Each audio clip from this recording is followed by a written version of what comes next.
aunty तपाईँ कहाँ जानुभएको है यो आन्दोलनमा तपाईँको आन्दोलन हो त्यो तपाईँ कान काट्नु कान पहिला जनताको माग पुरा गर्नु त यो आन्दोलनमा गएर होइन पहिला जनताको माग पुरा गर्नु आन्टी अरू केही कान काट्नु है दिदी कान के भने दिदी मैले कान काट्नु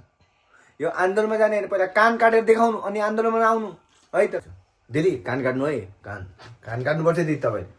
कान काट्नु हुन्छ ल ठिक छ खै त तपाईँले कान काटेको कहाँ छ कान काटेको मलाई हेर्न हतार भइसक्यो कहाँ आउनुहुन्छ अनि चाहिँ देखिरहेको हुन्छु म एउटा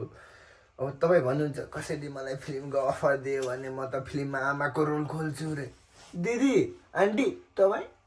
कान काट्नु कान कान काट्नु के कान काट्नु कान हो कान काट्नुपर्छ अरू केही होइन यो आइमाहरूको दुई मुख बोल्छ भन्छ नि हो साँच्चै रहेछ तपाईँको कारणले अरू दिदी बहिनीहरूलाई पनि धेरै असर पर्छ त्यही भएर हजुरले कान काट्नु पऱ्यो कि बुझ्नुभयो कान चाहिँ काट्नु है आन्टी कान चाहिँ काट्नु अरू चाहिँ म के भने तपाईँ कान काट्नु है दिदी कान आन्टी बजी कान काट्नु त्यहाँ ल